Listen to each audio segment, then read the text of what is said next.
Good afternoon. In case you cannot hear me, please say so. In case you cannot hear me. If you send a like message, that means you can hear me. Alright? If you send me a like message just now, that means you can hear me. Alright. So you can hear me.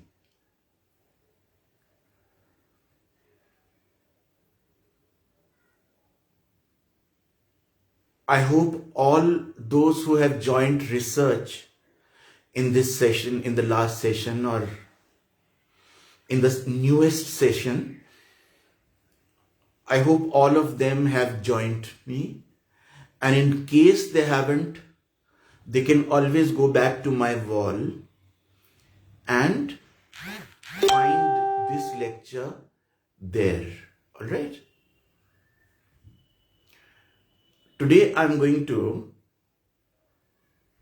give you a rough idea about how to begin your thesis, how to begin your research, and then how to carry on your research till the end. All right, so I hope that you will find this useful for your own thesis. Now, when you decide to start your thesis, you have to first become conscious of whether your thesis is form oriented or content oriented. Is your thesis, more concerned with what the author is trying to say or, teach the reader? Or is the author primarily concerned in telling a story with no very clear message, but just for the sake of delighting the reader, giving them enjoyment? So what kind of writer are you working on? Now, if the writer is trying to say something, is trying to tell you something, is trying to change the world, is trying to change society, then you will have a content-oriented thesis. That means you will pay attention to the ideas, the thought, the teaching, the message, etc. in your... But if the author is more interested in delighting you, giving you some kind of thrill, or keeping you gripped in a particular kind of story or style or use of language, then your thesis is tilted towards the form of the author or the authors in question. So you have to first be very clear in your mind which way does the tilt of your thesis lie. Does it lie towards form or content? And once you know that, then everything will follow likewise. Then that is one important thing which you have in your mind when you are writing your thesis. Okay, now if you are writing a thesis on an author, whether he is a poet, a dramatist, or a novelist, or she is a poet, dramatist, or novelist, if you are writing on an author that is interested in telling you something, teaching you something, Then you will probably have a research methodology that is either feminist or post-colonial approach, or it is a psychological study, or it is a Marxist approach, or a historical approach, or a sociological approach, etc. Alright, then your methodology will relate to one of these critical theories. So then you know which critical theory you are going to use primarily. You are either going to use feminism, or you are going to use post-colonial theory, or some psychological theory, or you are going to use some Marxist approach. So your research methodology will relate to one of these. Remember, there is only one research methodology in a thesis, but there are several research methods. There can be 3 or 4 or 5 research methods in your thesis, whereas there is only one research methodology. I told you this in my last lecture. Alright, when I was talking about research methods. Now, in case your thesis is tilted towards the form, then you will talk about the literary genre, the use of language, or any other formalistic devices like narrative technique or metaphor, or whatever your thesis is aiming to do. So what I want you to do, to remember mainly, is that you have to be conscious of whether you are looking at the form of the subject or you are looking at the content of the subject. Then you have to be conscious of the kind of theory you are using, contemporary theory you are using. Is it a content-oriented theory, as I told you, like feminism or post-colonial theory, etc., etc.? Or is it different? Is it a formalistic theory? All right? Are you studying the language, the symbolic structure, the imagery, the structure of the texts concerned? What are you doing? You have to remember that in your mind, it has to be very clear at the outset what your thesis is basically doing. Because if it is not clear in your mind, then your thesis will not be a clear thesis. What is a thesis? A thesis is something which belongs to you as the writer of that thesis. You are saying something in your thesis with the help of a narrative. You are telling the reader something new after having read everything related to that, after reading all the texts that you are supposed to read very thoroughly, and the criticism available on that. And then you are telling us something new. Without reading the criticism, you do not know what is already there on the topic. So you have to read a lot. You cannot write a thesis without reading enough. Alright, so what I want you to remember is that you have to read the text, no doubt, but you have to read a lot of criticism in order to know what you are pitting yourself against.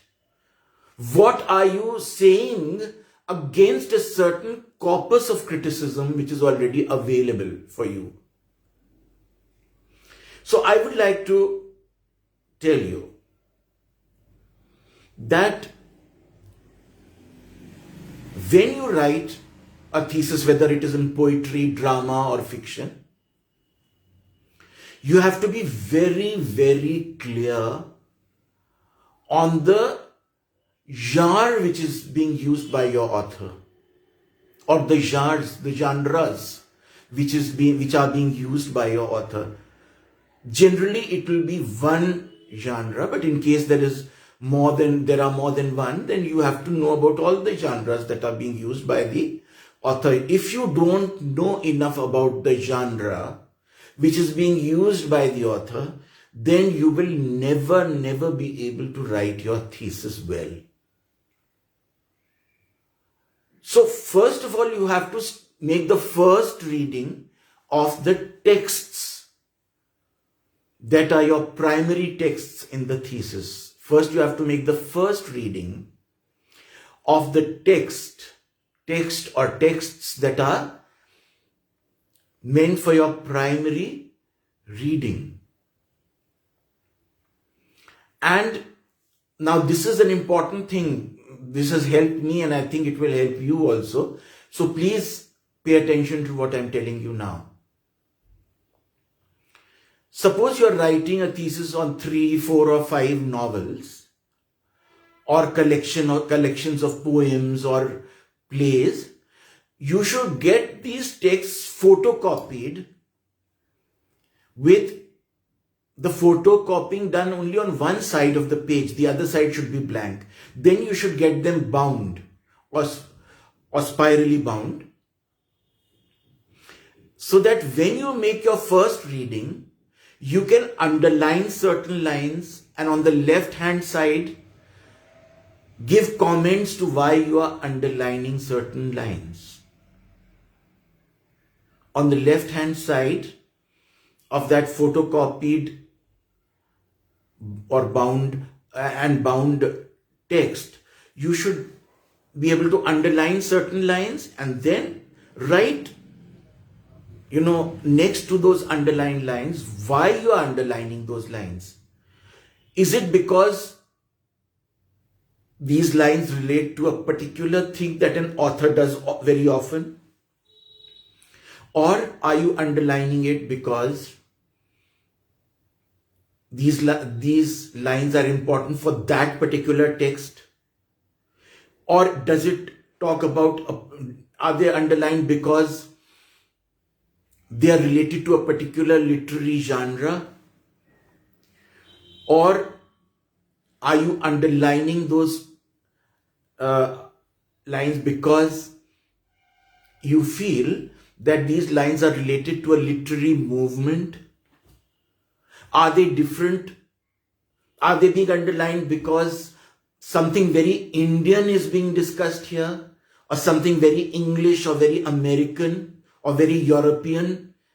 Whatever the reason for underlining those lines must be clearly mentioned in your very first reading of the text. Alright? So when you read the text, just don't pick up a book and start reading it.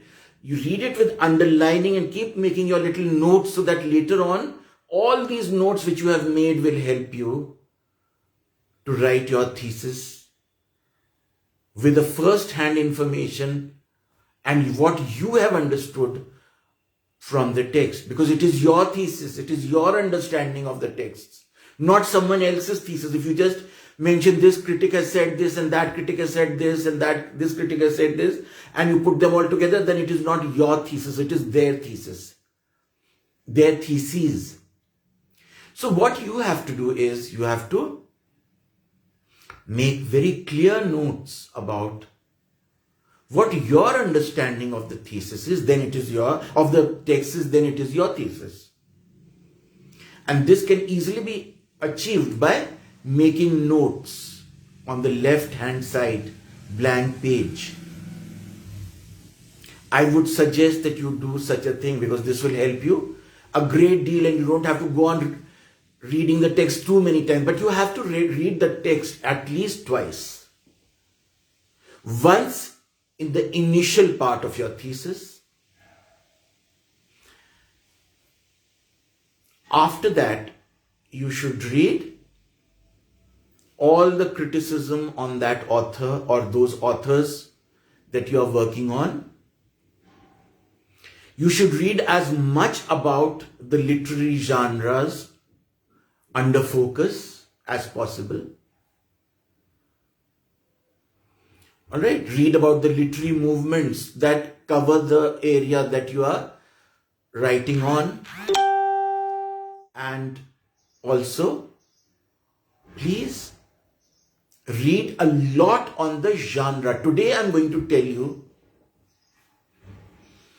much more about the genre that you are going to cover, because when I get a thesis to examine in which I find the knowledge of the genre weak, then I'm not very happy with that thesis.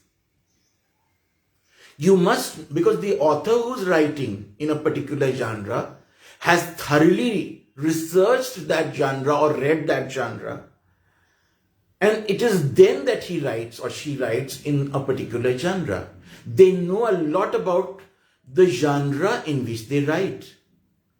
They have to go beyond whatever others have written. Otherwise, their writing will not be significant.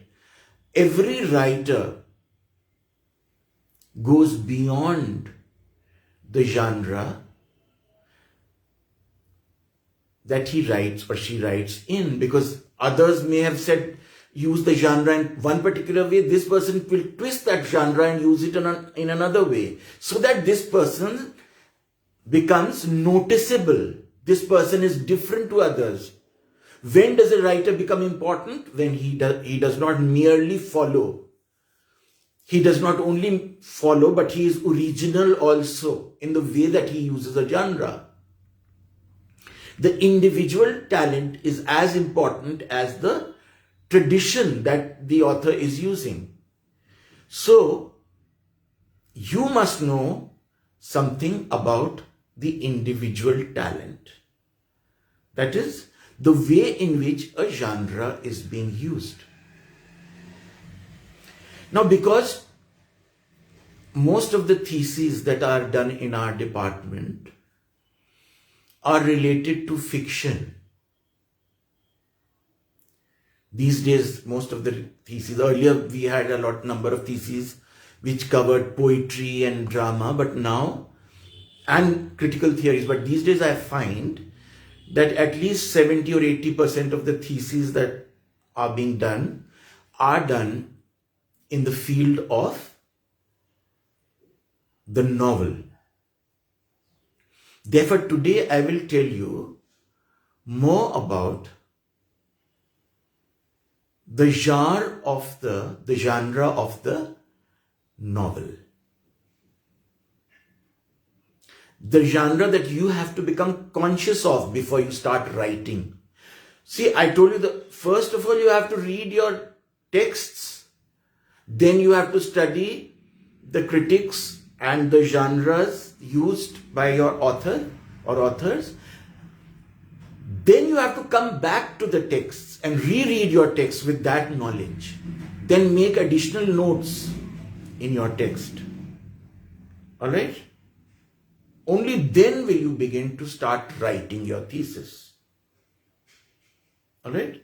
Because you then have, first of all, you know which theory you are using mainly in your thesis, what research methods you are going to use. And after that, you must remember that you must have a very thorough knowledge of your texts. Without a very thorough knowledge of your texts, your thesis will not sound convincing.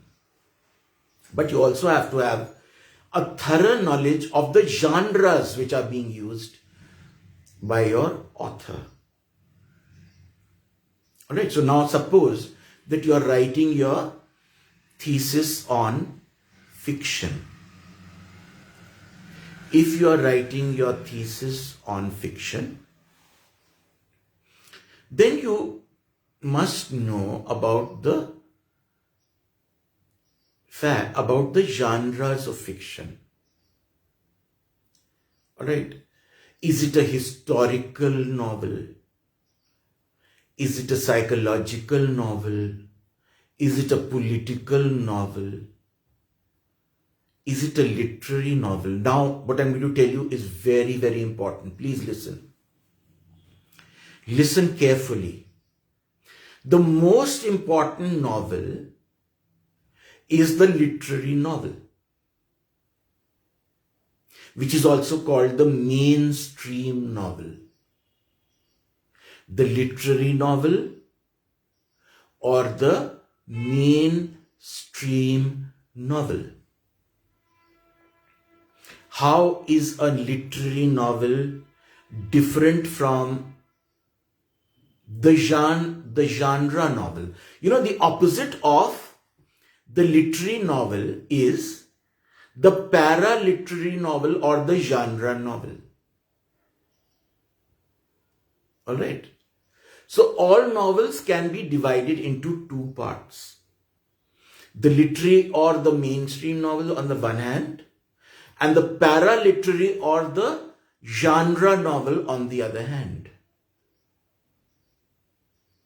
So even the literary novel has a genre because it is the genre of the literary novel, but basically the literary novel is not generally called a genre novel because a genre novel is the opposite of a literary novel. Now, what are the genre novels?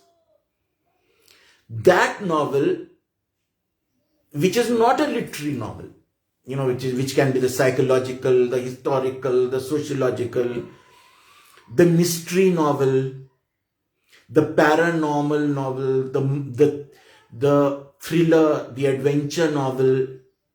Alright? All these are the genre novels, the various genre novels. So you have to be conscious of what kind of genre is being used and how has this genre been used by others. If it is a literary novel, you have to see it against other literary novels. How have others written literary novels and how is this novel different to them? So primarily, first, what is the literary novel? The literary novel is first and foremost interested in the character creation. The literary novel is first and foremost interested in the characters, not in the plot. For the literary novel, the plot is unimportant. The plot comes only as a result of the character in action. We are looking at the character, not at the plot. The plot comes in incidentally. It comes in secondarily. It is not of primary importance, the plot. It is the people. And we look into the inner lives of the people in a literary novel. When you read a Shakespearean tragedy, for instance, that is not a novel, but it is the forerunner of the literary novel. A Shakespearean tragedy or comedy, mainly a tragedy, takes you into the mind of the Shakespearean tragic hero. And you see the inside of the tragic hero. Similarly, in a literary novel, you are taken into the minds of the protagonists, the major characters. And you see how the inner being of a human being can be revealed through a literary novel. You see how the inner being of a character is revealed, how that character evolves gradually, how that character thinks at particular moments and begins to think differently at other moments, how the character grows, how so many sides of that character are shown, not only one side. Alright. Generally, in a literary novel, several sides of the same character are revealed. Generally, of course, you can have very typed characters also in literary novels, but that is a rare kind of thing. That is when the writer is writing a social novel, a very, very social novel, and even though he's interested in the language, which is the next feature of the literary novel, he is primarily telling you something about the society. Okay.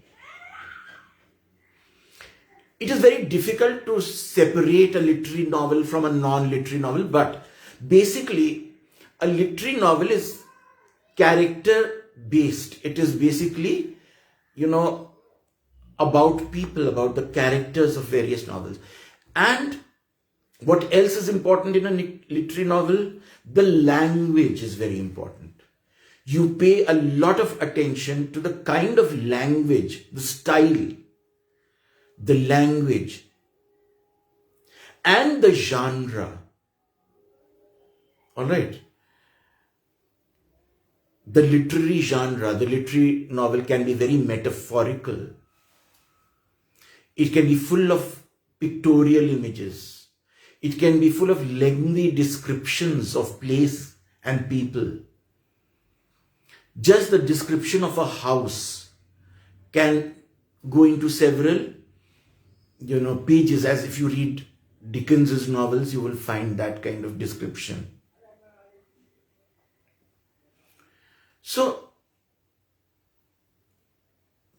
when you think of a literary novel, you think of the style, you think of the use of language, and you see human experience caged in a language. A lot of human feelings and emotions are revealed. How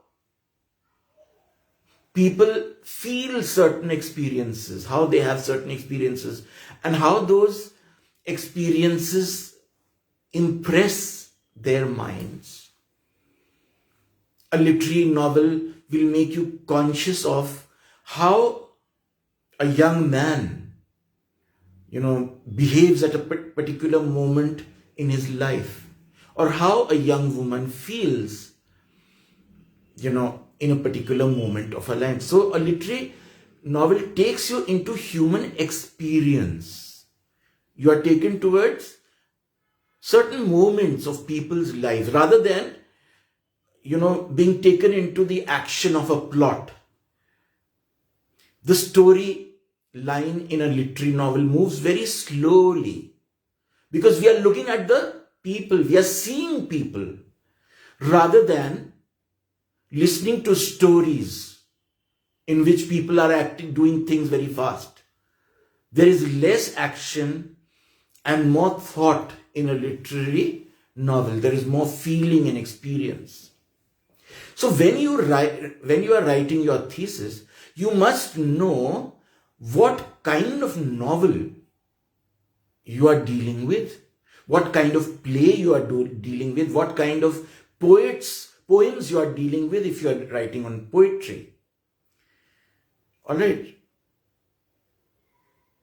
So, is it basically related to style, or is it basically related to the content of the texts under discussion? Are you interested in the style, or are you interested in the message? What are you interested in while you write? That should be very clear in your mind. Then only the clarity in your thesis will come about. You need to be very clear in your mind what you are doing. You cannot be confused when you write. You must be very clear. Well, this writer is doing this, is using this particular genre or these genres. And once you are clear about that, only then will you be able to write with a clear focus. Now, when you write a thesis on fiction, it can either be on realistic fiction or on unrealistic fiction. Remember that fiction itself is unrealistic. The word fiction is the opposite of fact. So even those writers that claim to be realistic make pseudo claims. They also write fiction, because fiction is always, the opposite of fact. Wherever there is narrative, there will be fiction. Therefore, even in history also, there is a lot of fiction.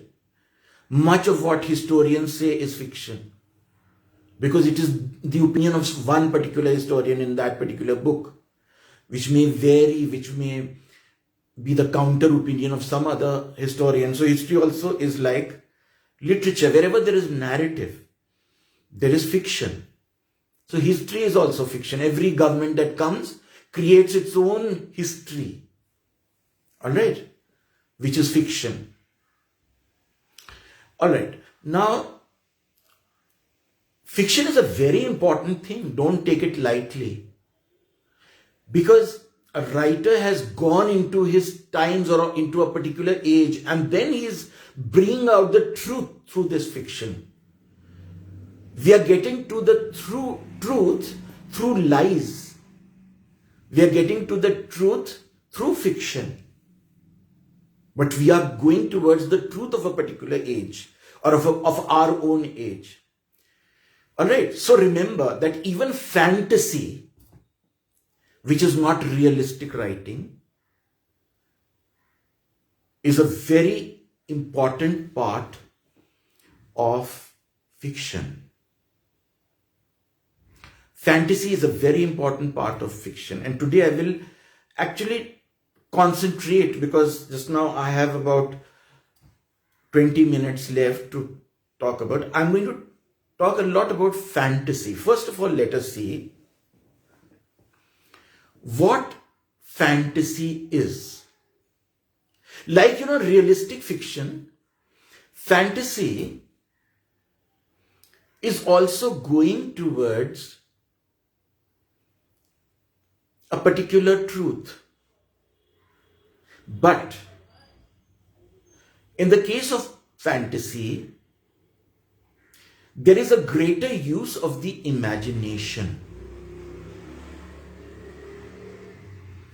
And there are various categories of fantasy, Basically, fantasy is unrealistic fiction.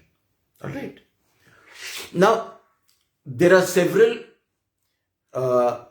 categories or genres that come under the category of fantasy, like science fiction. Of course, in a more technical sense, a science fiction novel is different from a purely fantasy novel. But fantasy is a broader term under which you can even think of science fiction. You can think of magical realism. All right. You can think of so many kinds of fantasy, like urban fantasy, like contemporary fantasy. There are various kinds of fantasy. There is a long list. Even a romance can be a fantasy. All right? That is one genre that blends very well with fantasy, the romance. It blends extremely well with fantasy. So when you think of writing a thesis on novels that come under the genre of fantasy, then you think of the Lord of the Rings, which is it's an adventure story. All right, it's an adventure story, but it is a fantasy. There is a mingling of several genres in that, because it can be seen as several categories of, fantasy. It is an adventure story. It is adventure fiction. It is a heroic fantasy. It is a chivalric romance. It is a thriller, and it is also a mystery. Most fiction has some element of mystery because we don't know till the end what is going to happen. But a pure mystery is different. A pure mystery is different, and there are several kinds of mystery also. There's a murder mystery, there's a cozy mystery, there are several kinds of mysteries.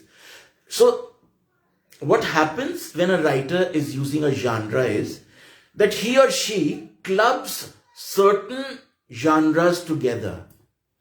Like literary fiction can be clubbed with a mystery.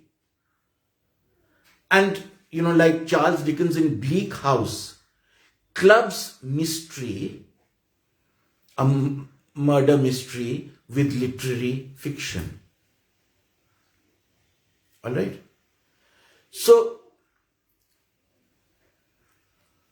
a writer can club romance with some kind of murder mystery. A writer can club mystery with a historical novel, with a paranormal, with paranormal writing.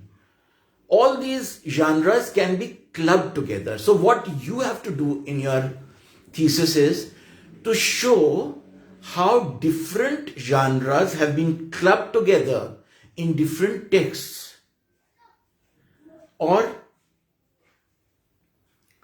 is it purely just one genre which is there in a particular text? You have to talk about the purity of genre in a text, or you have to talk about the mixing of genres. So you have to know a lot about literary genres when you are doing your thesis. If you do not know enough about literary genres, then your thesis will not be very convincing. You have to hold on to certain important, information about literary genres when you write. And when you are doing your second reading of the novel or the text, whatever text you are reading, then you must have a very thorough knowledge of the literary genre under focus in your thesis. All right? Now, I'll tell you something about a particular category of writing, which is called the urban fantasy, which is called urban fantasy. A lot of you must have heard of Harry Potter. Harry Potter is read by a lot of people, both adults and by younger readers. All right? Harry Potter, Rowling's, okay?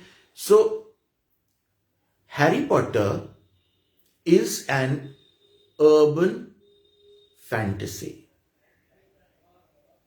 Now, when you are writing on the novels of the Potter series, Harry Potter series, you must remember, first of all, that this is not an individual novel, but it is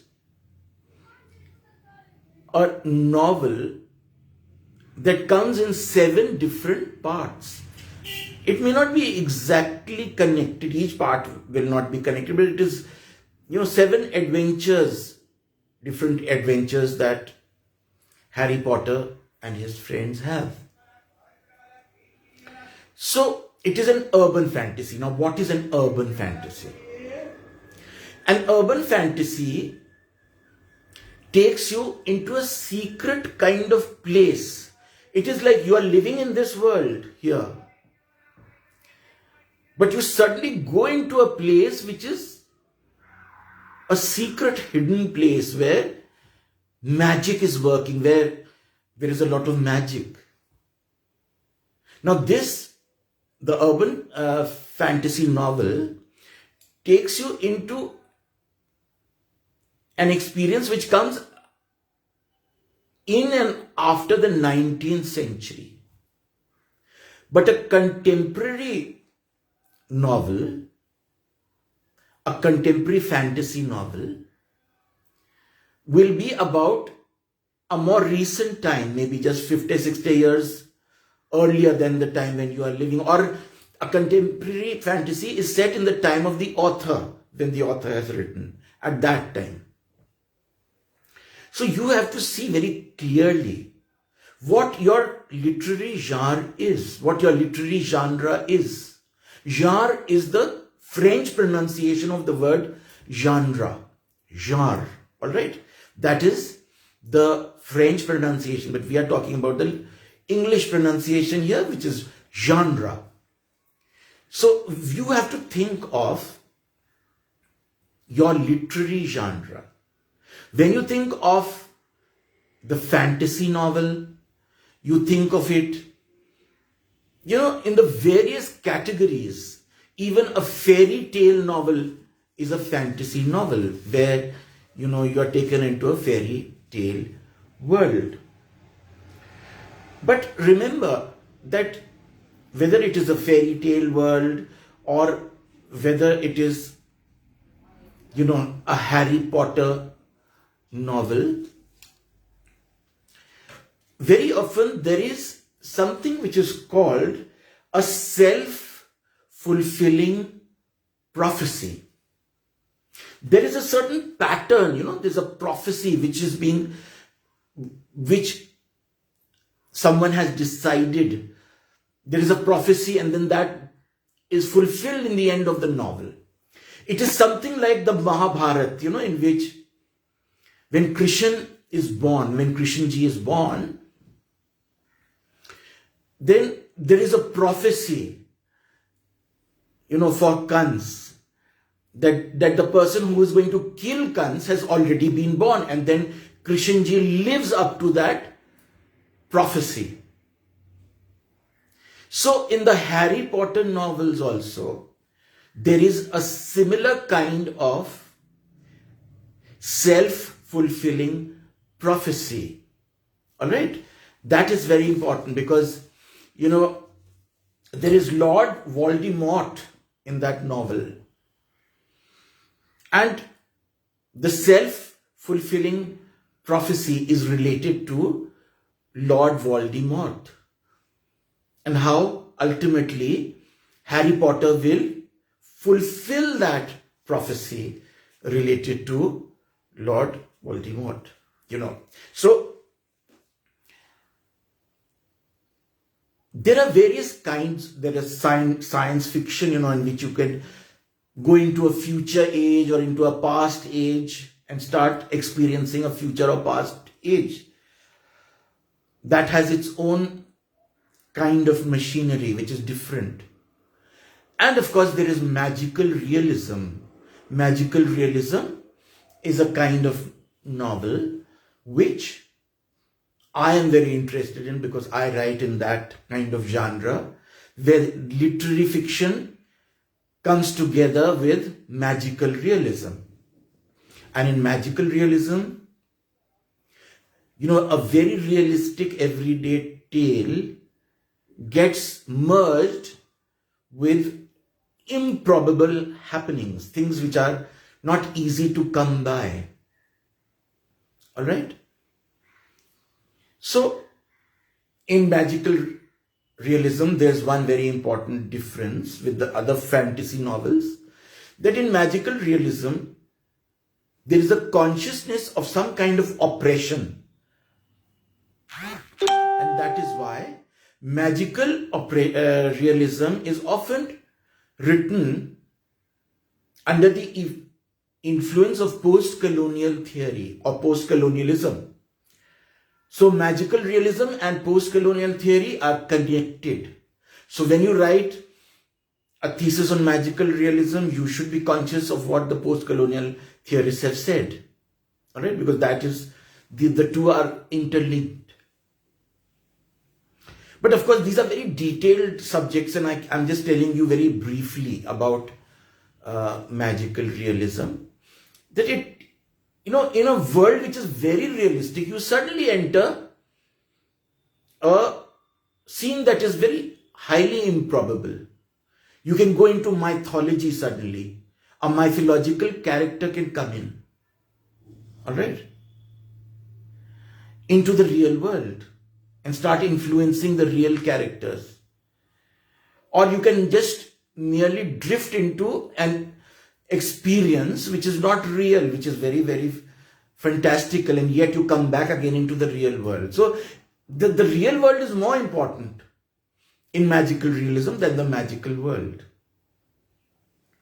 In Harry Potter, magic is actually used. In magical realism, magic is generally not really used. But we are taken into a world which is itself magical, which is unreal. Alright? Harry Potter is a magician. But in magical realism, you do not have magicians very easily. Generally you can of course have a magician, but you are taken into a world where strange things are happening without the presence of magicians. That is important. So,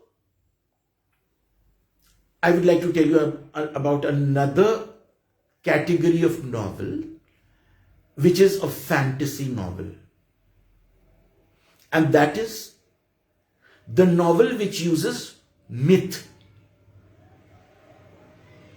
What is the difference between a novel that uses myth and a purely fantastical or a fantasy novel? What is the difference between the two? Fantasy uses only the imagination to create a universe, to create a world. Only the imagination has been used. But a novel which uses myth uses tradition or some religion or some myth which is already in existence. Alright? When Homer wrote the Iliad, he wrote an epic which had myth in it. Alright? The myth already existed. And he only brought the myth into his epic, into the story. Now, a recent novel called The Song of Achilles. The Song of Achilles by Madeline Miller is a novel that uses myth. This is also a fantasy novel because such a thing will not happen. We are relating the contemporary world with the mythical world, but in the case of this particular novel, we are going into the mythical world itself.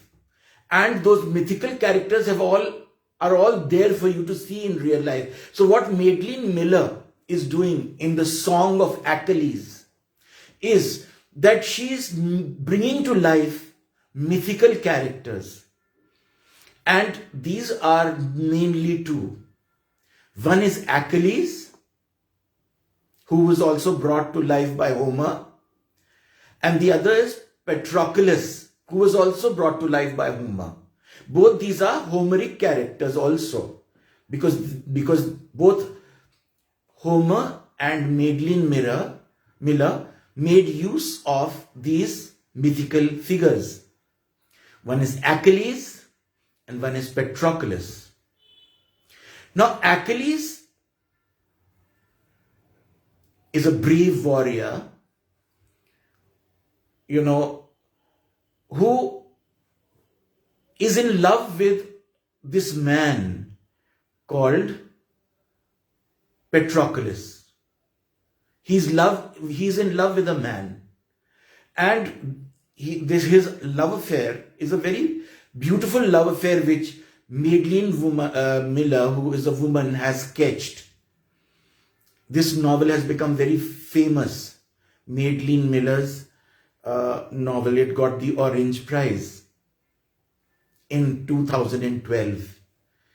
Alright, I remember this because it was written in the same year when I wrote The Tailor's Needle. When my novel was published. I wrote it much earlier, but it was published in 2012. And I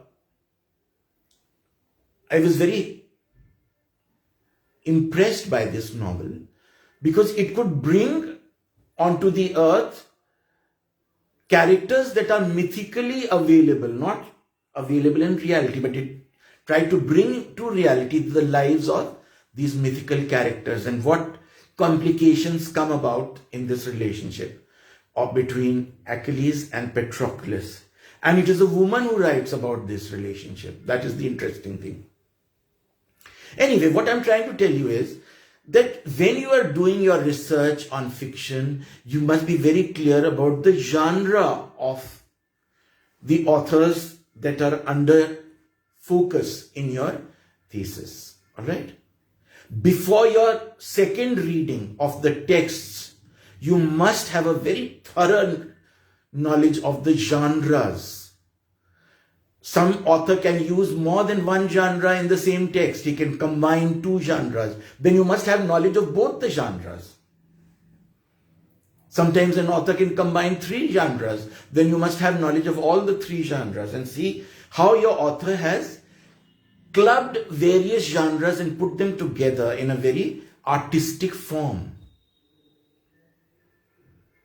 If your thesis is content oriented, then you should speak about the discourse in a greater form. Of course, there will be discourse even in a literary novel. But that will be a more different kind, because here the delight is more important. The joy, the experience of life is more important. But in a content related thesis, discourse will become very important. In every thesis, both form and content will be there. But in some theses, the content will be more important, and in some, the form will be more important. But in both the theses, both will be there. All right? So before your two readings of your text or texts, you must be very clear what you are going to do. In the first reading of your texts, you must read the texts, make your notes, then go on to the critics, then go on to the genres, then do your second reading of the texts, then make your notes again, then put everything together, and that will become your thesis. If you just write what the critics have written and what you think about the critics, then you're writing their thesis, not your own thesis. To write your own thesis, you have to remember that you must contribute to it. Your reading of the text and the literary genres used by your authors must figure. What have you thought about how the literary genres have been used? If you are writing a thesis on satirical poetry, then you must not only write on the poems that you are using, but you must also write on how satire has been used by your poet. That will be very important. All right? So with that, I will end today's lecture. Thank you for listening